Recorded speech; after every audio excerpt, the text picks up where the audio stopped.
भारत ने एक बार फिर दुनिया को चौंका दिया है। लेकिन इस बार न कोई मिसाइल दागी गई, न ही कोई युद्ध हुआ, बल्कि इस बार जो धमाका हुआ है वो तकनीक और आत्मनिर्भरता के मैदान में हुआ है। यह धमाका हुआ है एक इंजन के जरिए, और वो भी किसी आम इंजन का नहीं, बल्कि दुनिया के सबसे एडवांस फाइटर जेट्स में से एक राफेल फाइटर जेट के इंजन का। अब तक आप यही सुनते आए होंगे कि राफेल फ्रांस बनाता है और भारत ने उसे खरीदा है, लेकिन अब कहानी बदल रही है। अब भारत न सिर्फ राफेल के इंजन की मरम्मत करेगा, न सिर्फ उसकी सर्विसिंग करेगा, बल्कि भविष्य में उसकी मैन्युफैक्चरिंग यानी निर्माण भी भारत में ही शुरू होगी। फ्रांस की दिग्गज एरोस्पेस कंपनी सफरन ने इस बात की आधिकारिक घोषणा कर दी है। सफरन अब भारत में अपनी तीसरी यूनिट खोलने जा रही है, और यह यूनिट खासतौर पर राफेल फाइटर जेट के इंजन की एनएरओ यानी मेंटेनेंस, रिपेयर और ओवरहॉलिंग का काम करेगी। अब ये काम भारत में कहाँ होगा? ये काम होगा तेलंगाना की राजधानी हैदराबाद में। यानी हैदराबाद अब सिर्फ आईटी का हब नहीं, बल्कि एरोस्पेस और डिफेंस का भी सेंटर बनता जा रहा है। सफरन कंपनी पहले ही 2 यूनिट यहाँ खोल चुकी है। एक यूनिट इलेक्ट्रिकल सिस्टम्स बनाती है जो राफेल और अन्य विमानों के लिए जरूरी होते हैं। दूसरी यूनिट लीप इंजन के टरबाइन पार्ट्स बनाती है, और अब तीसरी यूनिट आने से पूरा फ्रेंच टेक्नोलॉजी हब बन जाएगा। लेकिन यह सिर्फ एक फैक्ट्री नहीं है, यह उस आत्मनिर्भर भारत का प्रतीक है जिसकी कल्पना देश ने दशकों पहले की थी। और यह उस रणनीति का परिणाम है जिसकी वजह से आज दुनिया की बड़ी बड़ी कंपनियां भारत में आकर निवेश कर रही हैं, उत्पादन कर रही हैं और यहाँ की युवा शक्ति पर भरोसा जता रही हैं। याद कीजिए, एक समय था जब यूरोप की कंपनियां भारत में पैर रखने से डरती थीं। उन्हें डर होता था कि कहीं उनकी टेक्नोलॉजी चोरी न हो जाए। लेकिन अब वह डर खत्म हो चुका है। अब वही यूरोप की कंपनियां भारत के साथ साझेदारी कर रही हैं, अपनी यूनिट्स भारत में लगा रही हैं और यहाँ के युवाओं को ट्रेन कर रही हैं।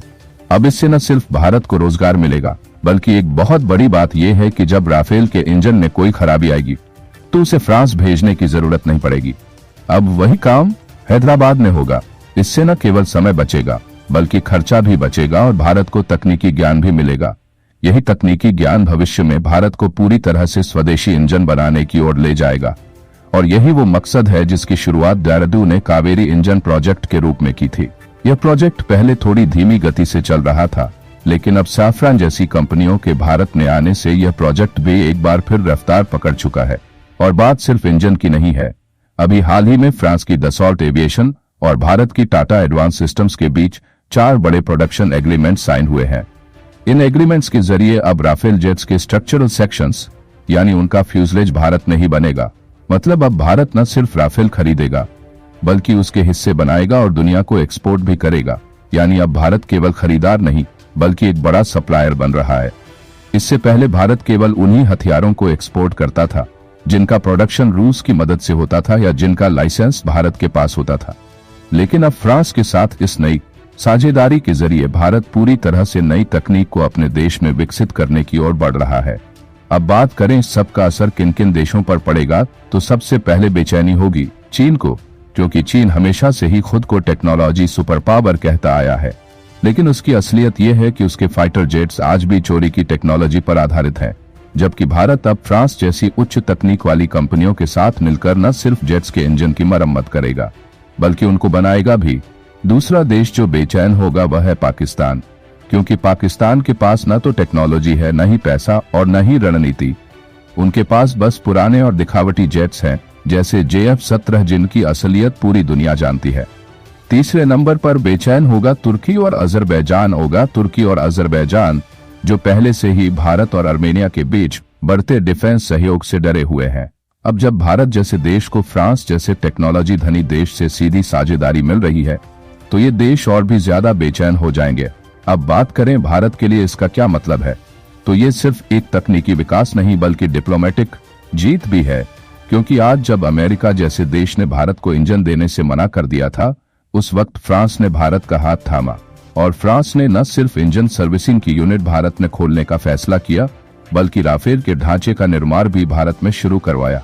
और इससे बड़ा संकेत और क्या होगा कि अब राफेल में इस्तेमाल होने वाले कई पुर्जे भारत से सीधे एक्सपोर्ट किए जाएंगे। इसका मतलब यह है कि जितनी भी कमाई इन पार्ट से होगी, उसका बड़ा हिस्सा भारत को मिलेगा। इससे न केवल भारत का डिफेंस एक्सपोर्ट बढ़ेगा, बल्कि भारत को दुनिया के मंच पर एक मजबूत निर्माता देश के रूप में पहचान भी मिलेगी। अगर हम अभी की बात करें तो भारत का कुल डिफेंस एक्सपोर्ट लगभग 600 करोड़ रुपए के आसपास है। लेकिन अगर यही रफ्तार बनी रही तो भारत जल्द ही इस आंकड़े को दुगना और तिगुना कर सकता है। और इससे भारत को मिलने वाली पहचान सिर्फ आर्थिक नहीं होगी बल्कि रणनीतिक भी होगी। अब सोचिए, जो देश कभी सिर्फ हथियार खरीदता था वह अब उन्हें बनाकर दुनिया को बेच रहा है। और वह भी किसी छोटे मोटे हथियार की बात नहीं हो रही बल्कि राफेल जैसे अत्याधुनिक फाइटर जेट के पार्ट्स की बात हो रही है।